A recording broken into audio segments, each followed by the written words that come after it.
Satellite servicing capabilities. Part of his duties at the center is responsible for strategic development and the guidance of research to support satellite servicing endeavors and advanced robotic operations. In addition to these advanced operations, he's a full-time staff. He's responsible for in charge of the Technology Center. He holds a research assistant professorship at the Department of Mechanical and Aerospace Engineering at WVU. Where he also engages staff and research students alike in progressing the subsystems and support of NASA's efforts. Dr. Evans is a West Virginia native, resident of Marion County. He proves that great minds and great responsibility come from the state of West Virginia. I know many of you are already speaking about going into such fields as engineering.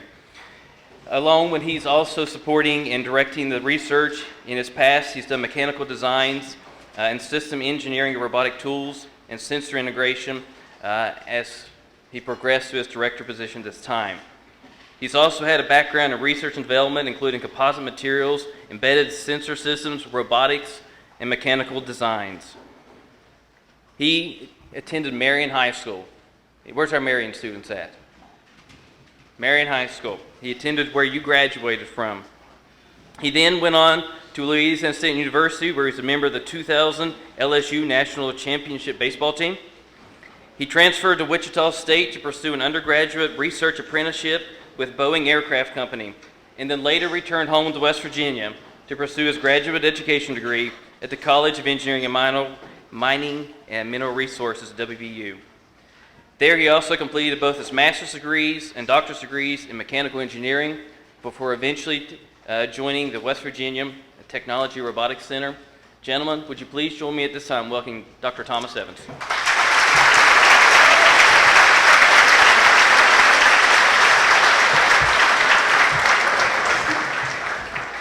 Gentlemen, thank you. It's an honor and pleasure to be here this evening with you. And I congratulate each and every one of you for being a participant and a selectee for the 79th Mountaineer Boys State. A very proud and prestigious event, and one to say that I am happy that it's developing our young leaders for the future of West Virginia.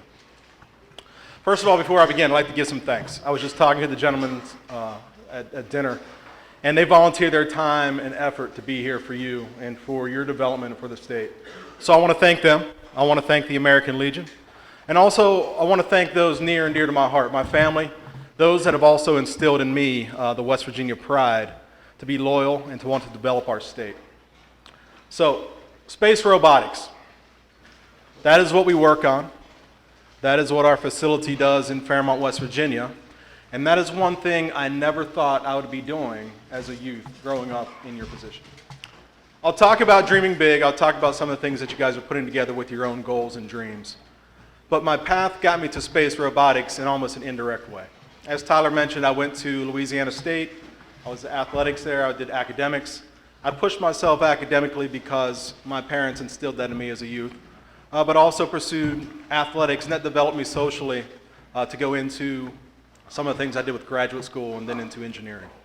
Leaving Louisiana State, going into Wichita State, I thought about engineering and the work that I wanted to do, but ultimately wanted to come back home. So that landed me in Fairmont after I finished my PhD, and it started the job that I'm passionate about, and I'm passionate about developing West Virginian science and technology. So what we do at the West Virginia Robotic Technology Center, we have full-time staff. We have faculty and students from the West Virginia University College of Engineering, and we're trying to develop technologies to use robotics in space to perform operations that humans or astronauts can't do right now. The first is a satellite servicing operation. So I want to talk about what our infrastructure is for spacecraft, and what the role would be with robotics. Satellites cost hundreds of millions of dollars to manufacture. They cost hundreds of millions of dollars to get into space so they can provide an operation. Whether that be your communication on your cell phone or your DirecTV or Department of Defense applications. But what happens is, and the current infrastructure of space was to develop satellites that have a finite lifetime. So it'd be you going out and buying your first vehicle, drive it off the lot, drive it until your fuel is expended, and then you're out of a vehicle. That's what satellites do now. But what if we could create a robotic infrastructure, a spacecraft that can go out into space with robotics on the front end, tools, expanded fuel on board, and we could reach out, capture a satellite that's almost at the end of its lifetime, do some minor maintenance, repair and refuel it, and extend it out into space. So if you're learning about governance, if you're learning about business, you think that might be a good cost-benefit analysis. So that's what we're trying to do. But let me tell you, it's not an easy thing. Science and technology and operating with very minimal tolerance for error, something that is in a harsh environment of space, requires a lot of dedication, motivation, and some engineers that are really experienced and have dedicated themselves to their profession. Everything that I'd like for you guys to pursue once you finish Boise State, once you finish your high school degrees, and go out into the world, be dedicated to what you do, but also want you to bring it back to West Virginia. So if we can do that, we're building a robotics infrastructure to service satellites. A second mission we support is the asteroid redirect mission. So as I go into the asteroid redirect mission, I want to talk about how governance can play a role in this. So what is the asteroid redirect mission? If we have that same robotic infrastructure on the front end of a spacecraft that can go out and grab a satellite, repair and refuel it, what if we can go to a large parent asteroid, land that servicing vehicle on the surface, and then pick up a boulder 1 to 5 meters in diameter and bring it back to the moon's orbit, which then our astronauts can go and dock with that vehicle, leave the vehicle, sample it, and bring samples back to Earth. That, in a nutshell, is the asteroid redirect mission. But what we try to explain the asteroid redirect mission to benefit society, to make the most out of our taxpayer dollars, is for space exploration. My personal belief is the next leader, internationally, next world leader, will be the first person or the first entity to put a man on Mars.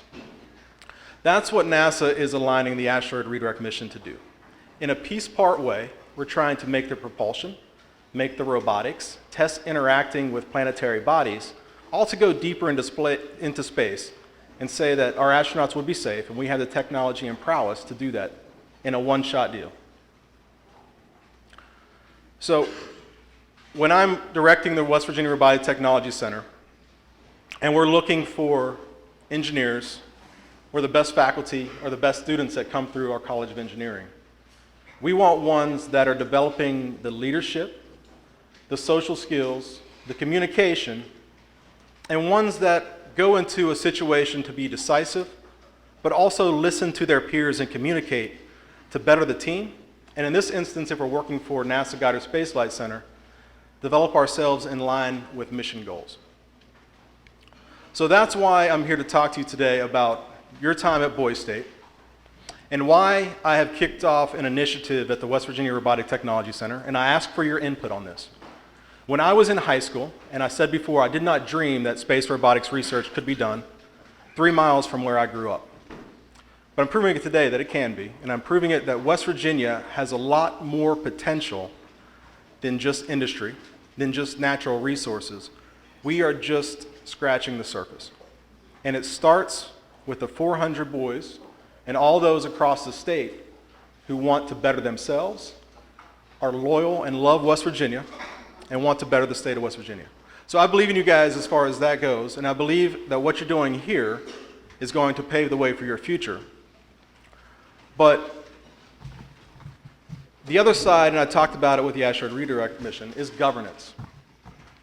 If you are a future leader of West Virginia, or if you go to be a federal leader of America, you're going to have to make tough decisions. You're going to have to stay properly informed because your vested interest is for your region, your locality, your state, or the nation.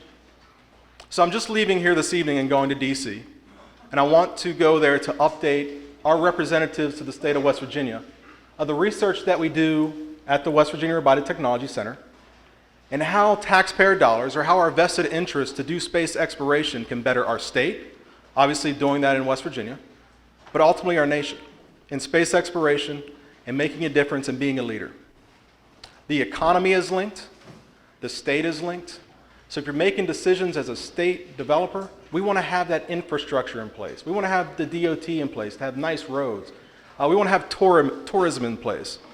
So we want to have visitation from outside areas to come and see the beautiful area of West Virginia, or maybe land a job here and want to stay and develop our state. So that is my pitch for the West Virginia Robotic Technology Center and how Boise State can play a role in that. But ultimately, I want to talk to you guys about your future. I want to talk to you about the decisions you're going to make, not just this week, but when you leave this campus and go out into the world and decide on what you want to do. If you're going to make a decision on your future, make it on your dreams and your passion. Make it on what you're motivated about. But do not make it on the fear of failure or concern that you might fail. If you're dreaming big, take that factor out. Think about what it is that you want to do with the rest of your life. Think about the differences that you want to make for you, for your family, your friends, the area that you grew up in, and think about the skills that you are developing here right now to do that. So I'm very excited to be able to talk to you. Thank you for having me. I want you guys to stay motivated. I want you to come to Fairmont. I want you to look up the West Virginia Robotic Technology Center. And most importantly, I want you to dream big. Because that's where it starts, and hopefully it ends with you guys developing into future leaders of West Virginia and really paving the way for our state. Thank you very much.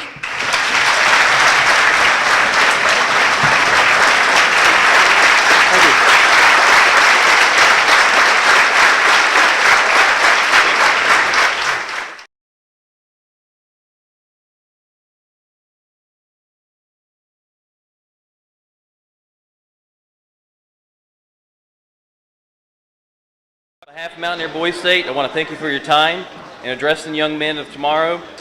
Citizens of Mountaineer Boise State, let this be an example that West Virginia is not only doing cutting-edge things, but that great things come from West Virginians. And we expect great things from you. All right? So on behalf of the Mountaineer Boise State program, Dr. Evans, I'd like to present with you this challenge coin of the Mountaineer Boise State program.